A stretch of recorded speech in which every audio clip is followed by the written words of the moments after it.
Hi అండి, welcome back to my channel. ఈరోజు నేను మీకు తెలంగాణ స్టైల్ చేపల పులుసు చూపించబోతున్నాను. చూసేయండి. నేను అన్ని పీసెస్ చేయట్లేదు, కొన్ని పీసెస్ అయితే ఫ్రై చేస్తున్నా. దానికోసం నేను ముందుగానే అన్ని కలిపి పక్కన పెట్టేసుకున్నాను.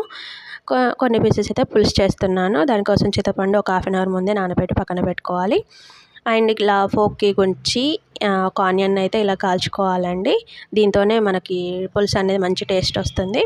అది చల్లారేలోపు జీలకర్ర, మెంతులు ఇవి కూడా వేయించుకొని ఈ ఆనియన్ని ఇవన్నిటిని కలిపి గ్రైండ్ చేసేసుకోవాలి. తర్వాత దీన్ని పేస్ట్ చేసుకొని పక్కన పెట్టేసుకోండి. తర్వాత ప్యాన్ పెట్టేసుకొని ఒక 3 to 4 స్పూన్స్ ఆయిల్ వేసుకొని పోపు దినుసులు వేసుకోండి. అందులో కరివేపాకు, 2 లవంగాలు, ఒక చిన్న దాల్చిన చెక్క ఇవన్నీ వేసుకోండి.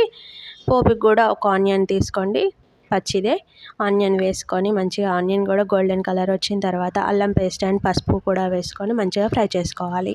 పచ్చివాసన పోయేంత వరకు అల్లం పేస్ట్. తర్వాత ఇందాక మనం ఆనియన్ పేస్ట్ చేసుకున్నాం కదా, అది కూడా వేసుకొని మంచిగా ఫ్రై చేసుకోవాలి. తర్వాత అది మంచిగా ఫ్రై అయిన తర్వాత 2 స్పూన్ల కారం, 1.5 స్పూన్ ఉప్పు, 1 స్పూన్ ధనియా పౌడర్, గరం మసాలా, కొత్తిమీర ఇవన్నీ వేసుకొని కూడా మంచిగా ఫ్రై చేసుకోవాలి.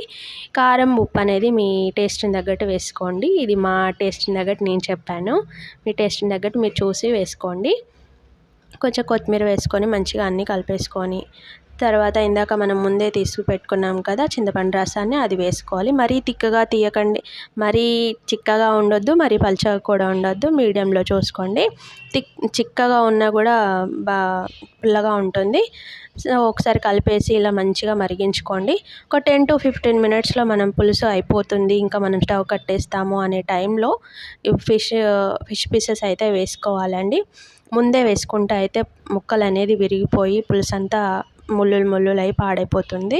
సో దింపే ఒక 10 to 15 మినిట్స్లో వేసి ఇలా ఒకసారి టర్న్ చేసుకొని మళ్ళీ మూత పెట్టేసుకొని మరిగించుకోండి. మంచిగా పడుతుంది పులుసుకైతే. ఇది చల్లగా అయినాకనే బాగుంటుందండి.